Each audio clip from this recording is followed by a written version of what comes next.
남유다에서는 아달랴에게 빼앗겼던 왕위를 요아스가 되찾고 북이스라엘은 여로보암 2세 시대를 맞이합니다.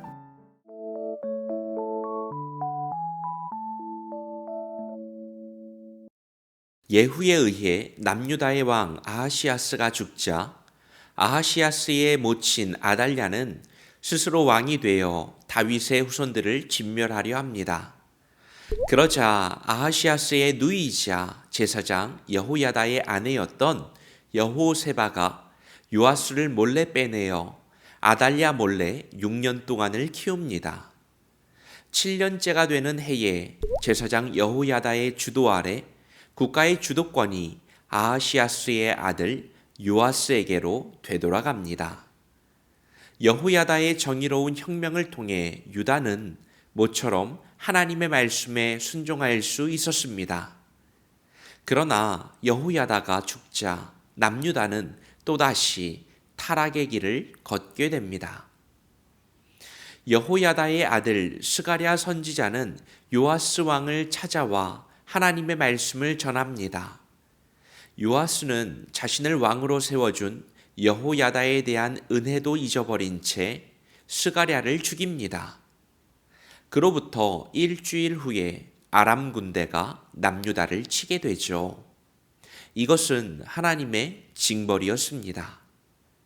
이후 요아스는 신하들에 의해 죽고 그의 아들 아마샤가 왕이 됩니다.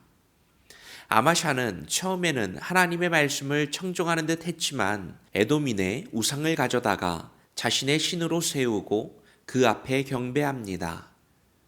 나아가 북이스라엘 요아스에게 전쟁을 걸었다가 오히려 패하게 되죠. 아마샤는 모반에 의해서 죽게 되고요. 그의 아들 우시야가 16세에 왕이 됩니다. 한편 북이스라엘은 멸망을 향해서 달려가고 있습니다.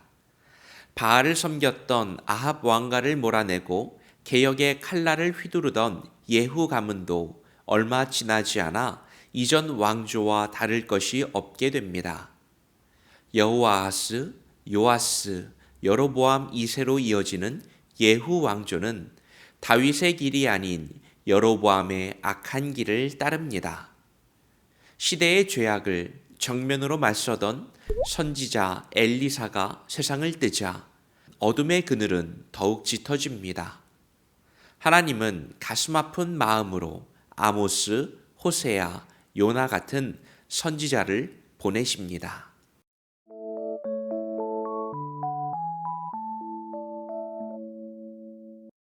이스라엘 역대 왕들은 하나님의 평가에 따라 두 가지 길로 나누어집니다. 하나는 다윗의 길이었고 또 하나는 여로보암의 길입니다. 북이스라엘의 왕들은 모두 악한 왕 여로보암의 길을 따라갔고 남유다의 왕들도 부분적으로 다윗을 따르기는 했지만 대부분 여로보암의 모습을 답습합니다. 시대는 점점 더 어두워져 가고 그들을 제사장 나라 거룩한 백성으로 부르신 하나님의 계획은 완전히 멀어져 가는 것만 같습니다. 그러나 놀라운 사실이 있습니다.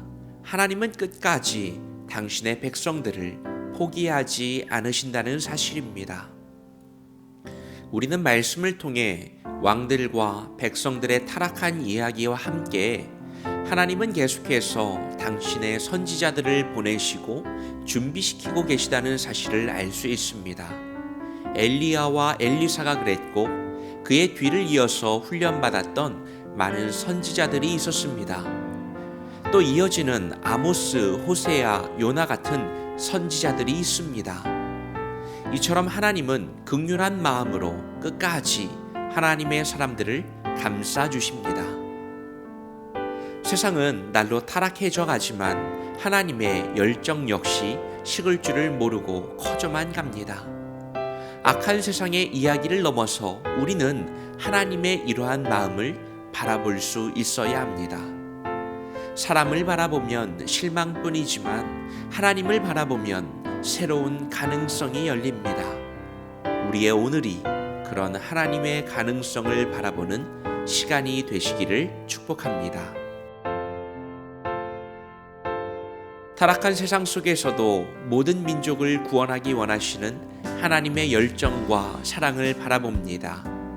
그 마음 우리들의 마음 가운데 담고 우리도 세상의 빛이 될 수 있도록 붙들어 주옵소서. 예수님의 이름으로 기도합니다. 아멘.